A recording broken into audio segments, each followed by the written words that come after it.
Ya, Assalamualaikum warahmatullahi wabarakatuh. Pembelajaran IPS kita kali ini mengenai ruang dan interaksi antar ruang. Oke, kita langsung saja pengertian ruang. Ruang adalah seluruh permukaan bumi yang merupakan lapisan tempat hidup tumbuhan, binatang, dan manusia. Nah, oke, lebih luasnya lagi, ruang adalah suatu wilayah yang mempunyai batas-batas tertentu. Nah, batas-batasnya itu seperti apa? Contohnya seperti batas keadaan fisik. Contohnya yaitu sungai, jalan, jembatan, itu batas ruang juga bisa. Nah, kemudian keadaan sosial. Contohnya seperti budaya. Dua wilayah dengan budaya yang berbeda, maka mereka punya batas-batas ruang sendiri.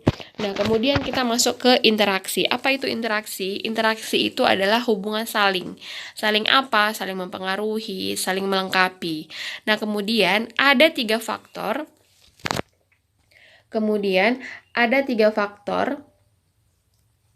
yang mendasari timbulnya interaksi antar ruang. Nah, faktor apa itu? Kan begitu. Kita masuk ke faktor-faktor interaksi antar ruang. Nah, sebelum kita masuk ke faktor-faktornya, kita harus ada pertanyaan nih di sini. Ibu mau nanya gitu kan, dari mana asalnya jeruk di Siantar, sementara Siantar bukanlah wilayah penghasil jeruk. Nah, kok gini sih, Bu? Pertanyaannya, ya, pertanyaannya ini sangat berhubungan dengan nanti apa yang akan kita bahas, yaitu faktor-faktor interaksi antar ruang. Maka kalian harus menyimaknya dan menemukan jawabannya. Kita lanjut. Yang pertama, faktor yang pertama katanya di sini adalah adanya wilayah yang saling melengkapi atau complementary, regional complementary. Nah, kita lihat ada wilayah Pematang Raya di sini dan juga ada wilayah Pematang Siantar. Nah, sebelumnya kalian juga harus melihat tanda panah di sini. Tanda panah kanan dan kiri artinya itu adalah interaksi yang menguat atau telah terjadi interaksi antar ruang. Mari kita buktikan, terjadi nggak nih interaksi antar mereka? Kita lihat dari ciri fisiknya, Pematang Raya dan Pematang Siantar, ciri fisiknya itu berbeda. Contohnya dari ketinggiannya, Pematang Raya itu adalah daerah dataran tinggi, sementara Pematang Siantar adalah daerah dataran rendah. Kemudian, Pematang Raya, daerah dataran tinggi. Kalau sudah daerah dataran tinggi, berarti suhunya tinggi. Kalau suhunya tinggi, berarti tumbuhan yang dihasilkannya pun berbeda dengan daerah-daerah yang di dataran rendah. Maka dengan begini, Pematang Raya merupakan daerah penghasil sayur. Ada jeruk, kemudian ada kol, ya kan? Ada tomat, dan lain sebagainya. Nah, kemudian daerah Pematang Siantar. Daerah Pematang Siantar adalah daerah dataran rendah namun tidak dekat pantai. Nah, biasanya hal ini itu dijadikan sebagai kota. Kalau kota berarti letaknya itu strategis. Kalau letaknya strategis berarti banyak barang masuk, banyak barang keluar. Nah, harga jual barang-barang itu lebih murah dari tempat lainnya. Apakah ini merupakan potensi di Pematang Siantar? Jelas, ya kan? Nah, maka dengan begitu barang-barang elektronik atau barang-barang perabotan di Siantar itu jauh lebih murah dibandingkan barang-barang di Pematang Raya. Nah, kalau begitu di Pematang Siantar itu surplus barang elektronik, sementara Pematang Raya itu surplus sayur-sayuran. Kalau begitu kita lihat kekurangannya. Kalau di Raya itu minusnya barang-barang elektronik, sementara di Pematang Raya itu di Siantar itu minusnya sayuran. Nah, dua wilayah ini memiliki kelebihan dan kekurangannya masing-masing, kelebihan dan kekurangannya masing-masing. Nah, dua wilayah memiliki kelebihan dan kekurangannya masing-masing, maka mereka biasanya melakukan interaksi antar ruang, ya kan? Nah, dua wilayah yang memiliki kekurangannya masing-masing, mereka melakukan interaksi untuk saling memenuhi kebutuhannya. Jadi ingat, interaksi antar ruang itu terjadi apabila wilayah tersebut ingin memenuhi kebutuhan wilayahnya. Apa yang tidak ada di wilayahnya itu dia butuhi dengan berinteraksi dengan wilayah lain. Contohnya seperti Pematang Raya dan Siantar ini gitu kan. Pematang Raya ini banyak banget sayuran gitu kan. Tetapi nggak mungkin mereka makan sayuran aja. Mereka juga butuh hiburan. Mereka butuh TV, mereka butuh rice cooker gitu kan.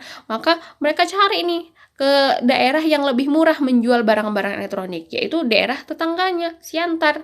Nah, Siantar bukan penghasil sayur mayur, gitu kan. Tapi kenapa orang Siantar bisa makan sayur? Tentu ada barang yang masuk dari Pematang Raya, atau orang ngirim barang ke misalnya pajak perluasan gitu kan, makanya kita bisa makan sayur. Begitu juga dengan daerah Batubara, ya kan? Ibu harap kalian mengerti ya sampai di sini. Oke, kita lanjut ke ini asasnya ya. Asas faktor yang pertama, asas saling melengkapi antar wilayah didasarkan oleh besarnya kebutuhan. Artinya, semakin besar kebutuhan suatu wilayah, maka terjadinya interaksi antar wilayah semakin besar karena perbedaan potensi yang dimiliki oleh tiap wilayah. Kita lanjut ke faktor yang kedua, adanya kesempatan untuk berintervensi atau kesempatan untuk menyela, gitu kan. Contoh, ini Ibu terangkan.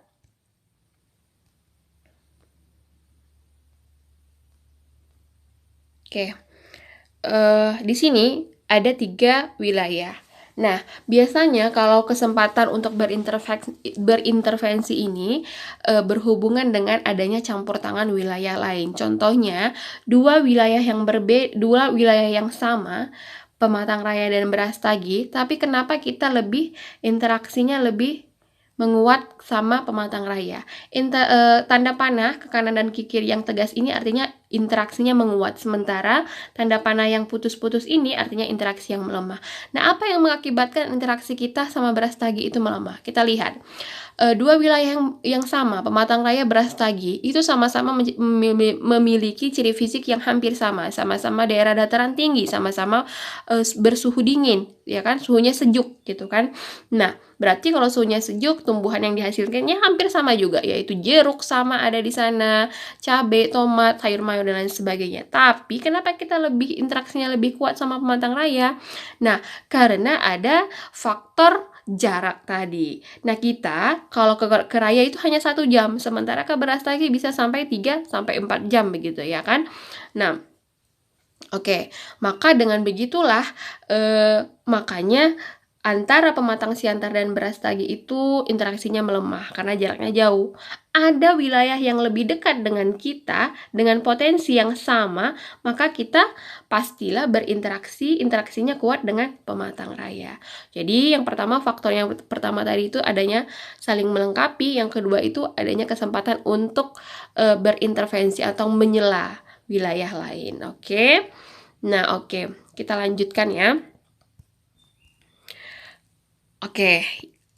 Kemudian kita lihat di sini dua wilayah yang memiliki potensi yang sama, salah satu wilayah akan mengalami interaksi yang melemah diakibatkan oleh faktor aksesibilitas, bisa dengan jarak, transport, dan sarana dan prasarana.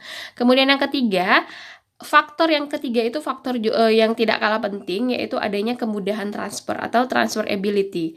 Nah, dua wilayah itu bisa saling berinteraksi jika kemudahannya itu terpenuhi. Contohnya seperti waktu, biaya, serta sarana dan prasarana. Oke, kita lihat di sini. Kalau walaupun wilayahnya itu banyak sayur mayurnya atau banyak potensinya, tetapi sarana prasarananya itu jelek, maka orang akan berpikir 2 kali untuk berinteraksi ke sana. Contohnya saja, jika kamu ingin berlibur ke sebuah wilayah, namun karena jalannya jelek atau transportnya nggak ada, pasti kamu akan berpikir 2 kali untuk berlibur ke sana gitu. Walaupun di sana cantik tempat pariwisatanya, tapi sana jalannya jelek banget, atau transportnya juga jarang gitu kan, jadi menyusahkan dirimu untuk pergi ke sana. Begitu juga dengan interaksi antar ruang yang terjadi. Jadi interaksi itu dapat terjadi jika adanya kemudahan transfer di dalamnya. Contohnya itu seperti jalannya bagus, jembatannya bagus, dan kemudian transportnya juga banyak, sehingga membutuhkan biaya yang lebih ringan. Oke ya, jelas ya sampai di situ. Nah, kita lanjut, kita ke soal. Nah, jadi tugas kalian adalah menjabarkan atau menjelaskan soal berikut. Dari mana asalnya jeruk di Siantar sementara Siantar bukanlah penghasil jeruk?